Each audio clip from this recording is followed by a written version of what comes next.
Hey everybody, it's day 21 and it's just Kelly and Penny today. I feel like we're missing something, another square on our screen. Yeah, I know, especially when we know who's still lined up to come talk with us. We have a couple of really great ones, maybe three or Do. four really good ones still to go. Fire.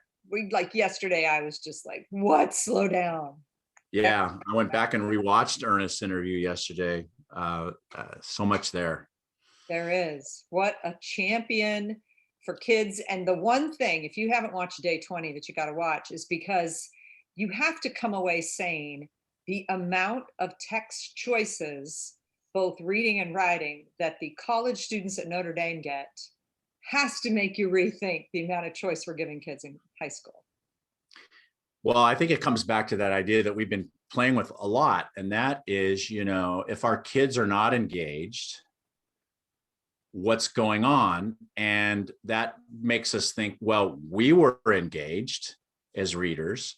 Right. So what feeds our engagement, and why is that missing in the classroom, right?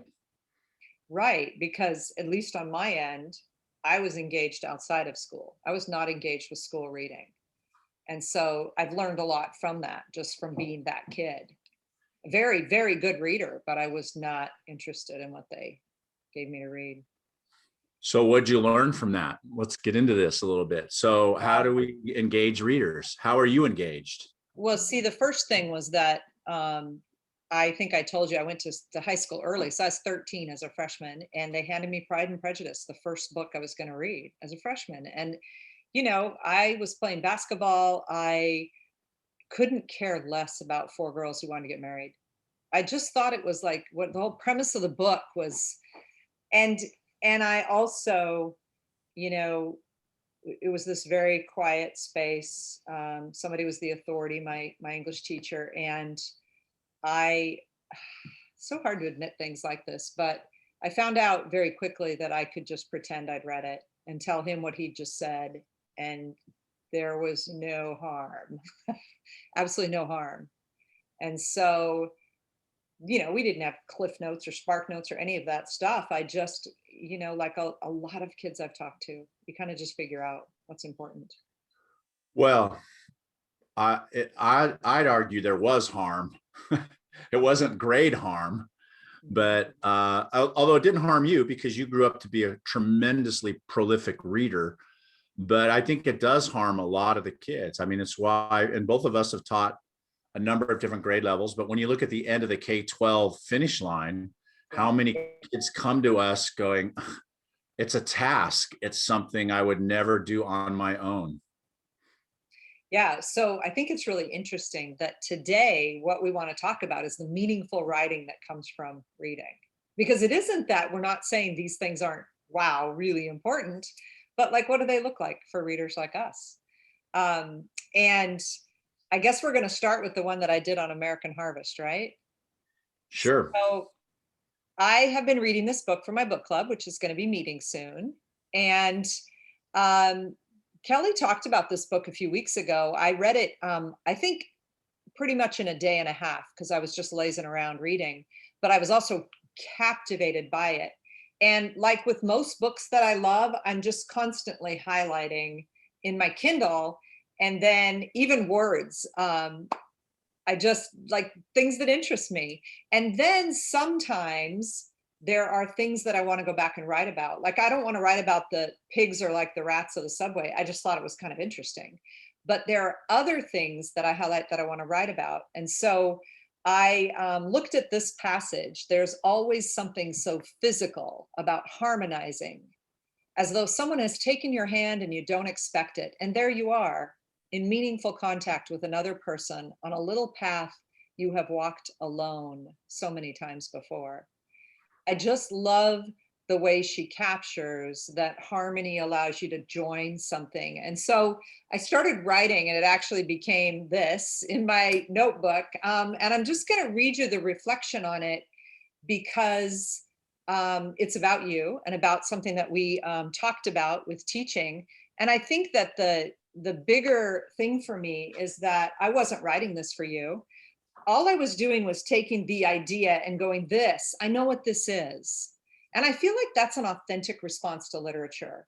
Like I will record a line or a phrase or an idea, and then I want to say something about it. And that to me is a really important way for me to deepen my thinking. I was just talking to Bob Probst, I told you before this call, and he said that he doesn't believe he's actually read a book until he's done some writing about those ideas. He says, Mm. my eyes will pass over and the book is just kind of like slipped through me. But he said, when I start writing about the phrases and the lines and the things in the book is when I really own that reading. So I wrote, this is what working with Kelly has meant to me. I'm not alone with all my thinking about teaching, all my questions that are unanswered, all the decisions I've made that I wonder about. When I sent him a student's writing, and this is the student in my night school class who a 14-year-old with a 1-year-old child had dropped out of high school, and I was teaching the evening class that allowed kids to get an alternative diploma. And she had written, I don't know if you remember this piece, but it was a I block do. of text. I And do remember it. do you remember it? Like, it was like everything that had happened in her life. It just felt like this mosaic, right? And when I sat down next to her, she asked if I could help her, right? And so I said, every piece of writing has so many possibilities, and every writer is bound up in so many mysteries. Is this the first meaningful piece she's worked on? Is this writing teaching her something, and she simply must just keep going?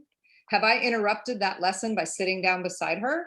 And what does this young girl need to write, need to experience in this night school class in order to become a writer who will trust herself to keep going?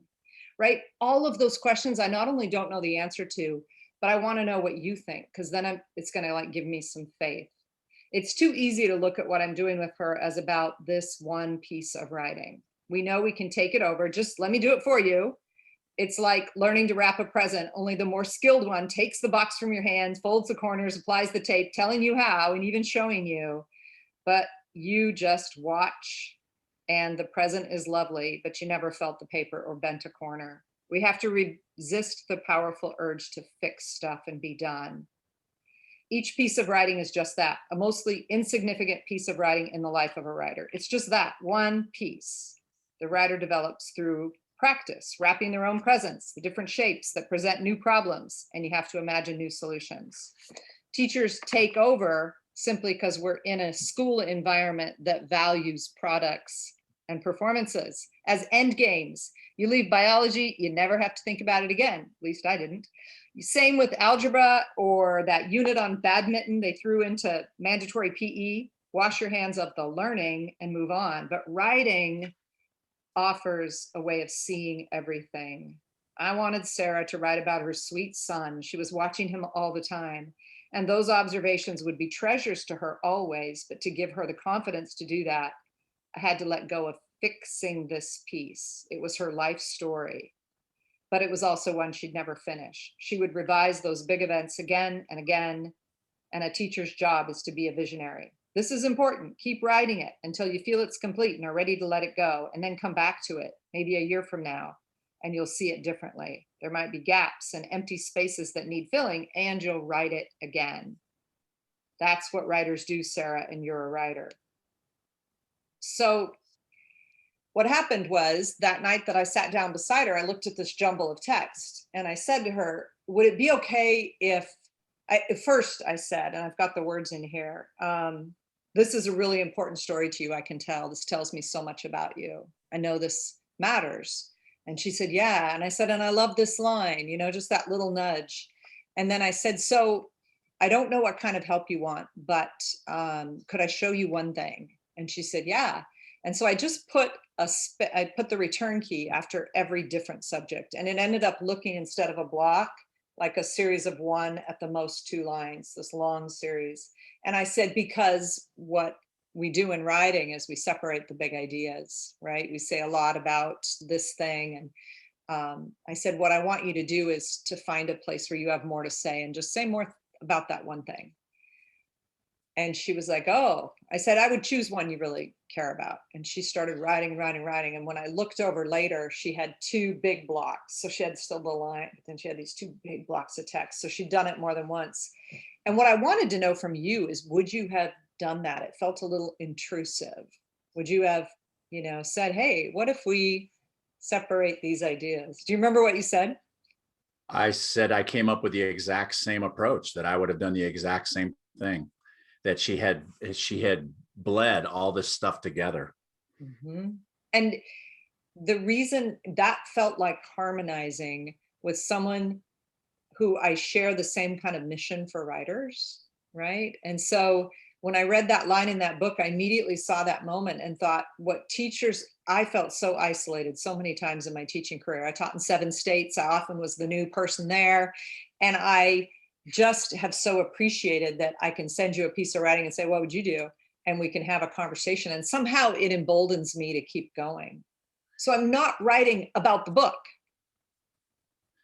Well, I mean, there's so much here that I mean, we could spend an hour just based on everything that you just shared. I'll just share a couple of brief observations. Number one, the metaphor of the gift wrapping is really great. And it comes back to that article where you and I wrote, right? The curse of helicopter teaching. How much do we let the kids struggle with, right? We both believe kids need to do a lot more struggling with that. But what I'm really, in the big picture here, I'm really struck by your response is that it's your response, that you, that one word, harmonizing, and you ran with it in a direction that was meaningful to you. And as you're reading it, I could hear your engagement. I could hear that it meant something to you. It was compliant, right? It were thinking. And you even mentioned the phrase, I think you said something about, whether the response is authentic or not. It concerns me what some teachers think is authentic and what's not.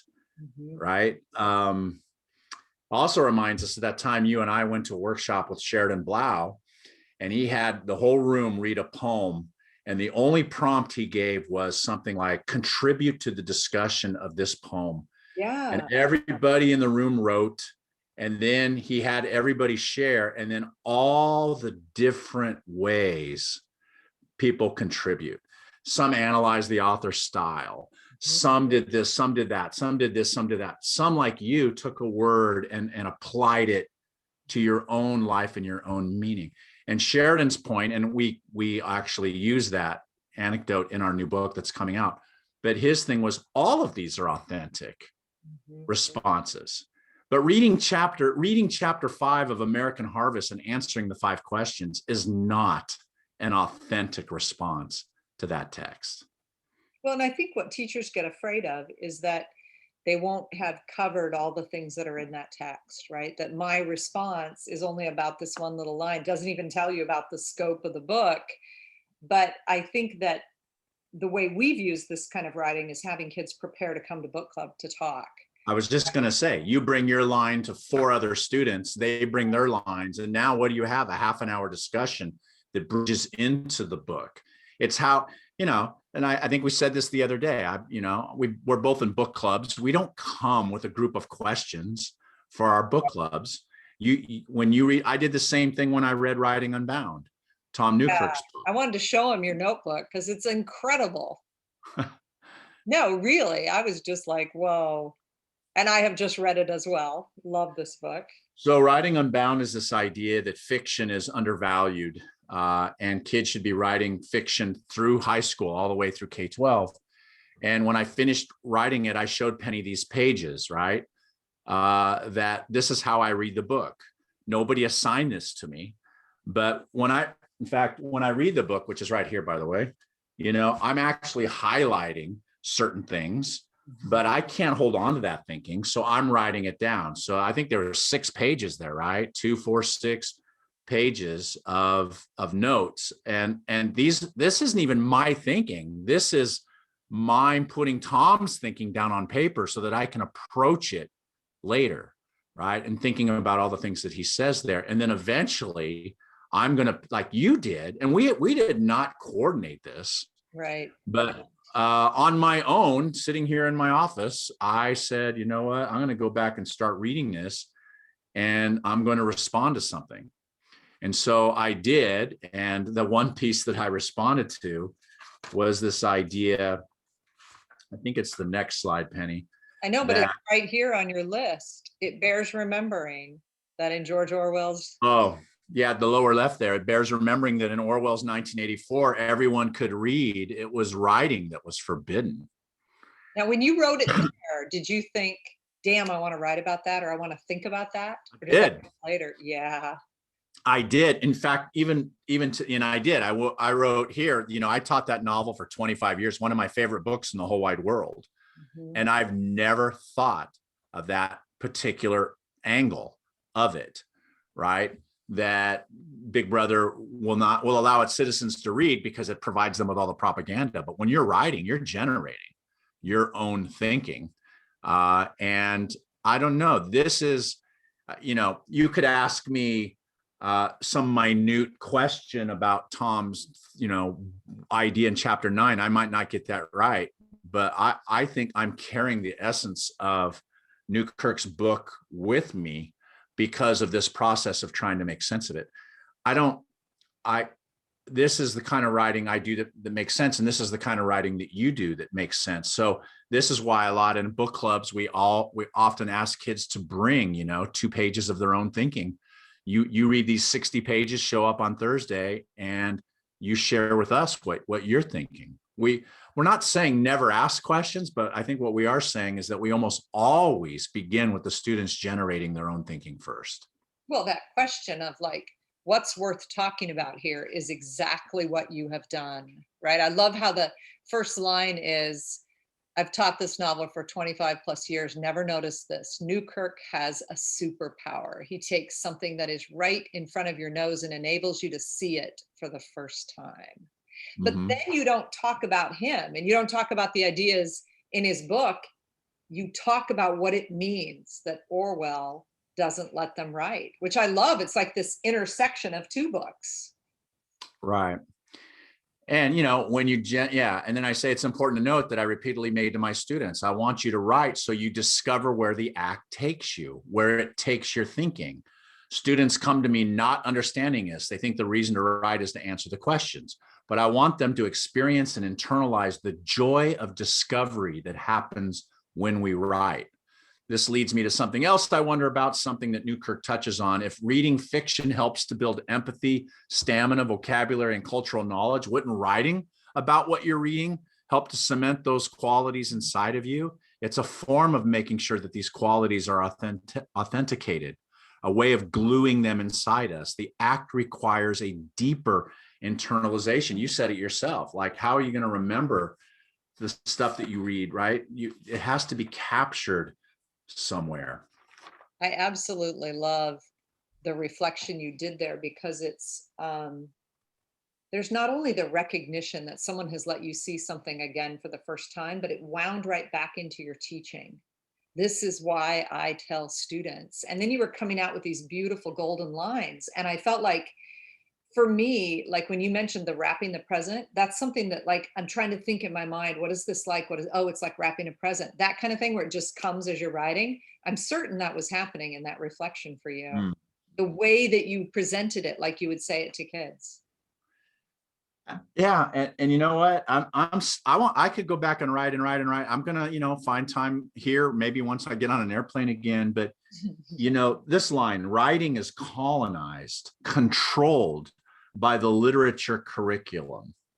And the focus often contracts to the analysis of literature. And he gets into this idea of, why is, that the kind of writing the kids do is controlled by the reading of literature, because the reading of literature is so good for us. We know all the benefits, but why wouldn't there be benefits in creating literature and creating your own stories and creating empathy between characters and things like that? Well, years ago, Donald Murray said, we kids like reading literature, but they want to write what they're reading. They want to write short stories and poetry and plays and novels. And instead we make them write about literature. Well, and the other thing that he says, I thought was, many, but one that just jumped into my mind was, a lot of teachers shy away from teaching fiction because the kids write really bad fiction. And what Tom says is, The kids write really bad everything. The reason they're writing really, really bad fiction is they never get to write it, right? If you never play basketball, you're going to suck at basketball, right? And so this is, you know, looking at it from that point of view, right? You wouldn't say to a basketball coach, this is Tom, you wouldn't say to a basketball coach, oh, those guys suck. Those freshman basketball players are terrible. I'm never going to, it's because they don't have the experience in doing it. Absolutely. You know, I was sitting here looking through my notebook when we were getting ready to go on, and I had written March 25th, without reading 20 poems, I was in no way ready to write this morning.